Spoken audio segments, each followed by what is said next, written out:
This dimension is measured by life expectancy at birth, which is scaled from 20 to 85 years. It gives us a good sense of the overall health and longevity of a population, reflecting factors like healthcare, nutrition, and living conditions. Next is knowledge. This is assessed through two components: the mean years of schooling for adults and the expected years of schooling for children. Together, these tell us about the educational opportunities and the level of knowledge within a society, which are essential for development and individual empowerment. Finally, we have a decent standard of living. This is determined by the gross national income per capita, adjusted for purchasing power parity, or PPP dollars. This component shows us the economic resources available to individuals and families, which directly influences their quality of life. All these dimensions are interconnected, and together they give us a comprehensive picture of human development, helping us understand where countries stand and where they can improve. Let's walk through how the HDI is calculated. First, we start by normalizing each of the three dimensions: health, education, and income, so that they all fall between 0 and 1. This step ensures we have a consistent scale for comparison. Next, we apply the geometric mean to these three indices. Essentially, we multiply them together and then take the cube root, which gives us the overall HDI score. This method balances the influence of each dimension, preventing any single factor from dominating the overall measure. Then, for income specifically, we use a logarithmic adjustment. This accounts for diminishing returns, meaning that increases in income at higher levels don't disproportionately impact the HDI. It reflects the idea that each additional dollar adds less to human development as income rises. Finally, based on the HDI score, countries are categorized into 4 tiers: very high, high, medium, or low human development. This categorization helps us quickly identify where countries stand in terms of overall development. By understanding this process, we see how the HDI provides a comprehensive yet balanced view of human development across nations, aligning with the overall theme of evaluating progress beyond just economic growth. India's HDI status and trajectory tell a compelling story of progress. Over the decades, we've seen India's ranking steadily improve, which indicates significant advancements in key areas like health, education, and overall living standards. For example, in the 2022 report, which was released in 2024, India was ranked 134th out of 193 countries, with an HDI score of 0.644. Now, that score places us firmly in the medium human development category. What's encouraging is that we've made notable gains, especially in increasing life expectancy and the average years of schooling. These improvements show that more people are living healthier lives and gaining better access to education. However, despite these positive trends, challenges remain. We still need to work on reducing inequalities across different regions and communities. Additionally, boosting per capita income further is essential if we want to move into higher development categories. Overall, these trends reflect both our achievements and the road ahead, aligning with our broader goal of inclusive and sustained development for all. Let's take a closer look at the global HDI rankings for 2023 and 2024. The report highlights some interesting disparities around the world, as well as notable achievements.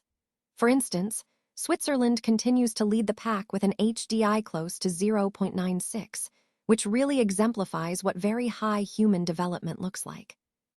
If we look at the top 25 countries, they're mostly from Northern Europe and other developed regions, which shows how strong their social infrastructure and quality of life are. It's a clear reflection of the investments they've made in health, education, and income. On the other end of the spectrum, the countries with the lowest HDI scores are mostly in sub-Saharan Africa. This points to ongoing significant development challenges in those nations, reminding us that there's still a lot of work to do globally. An interesting point to note is that some smaller economies, like Sri Lanka, are able to achieve higher rankings than larger countries. It shows that size isn't everything. focused policies and effective social systems can make a real difference in human development. Overall, these rankings help us understand where the world stands and highlight the importance of continued efforts toward equitable development everywhere. While the HDI is undoubtedly a valuable tool for measuring human development, it's important to recognize its limitations and the critiques it faces. One key issue is its narrow focus. The HDI primarily looks at life expectancy, education, and income, but it doesn't capture other critical aspects like inequality, poverty, human security, or empowerment. These are essential factors that influence people's well-being and are often overlooked.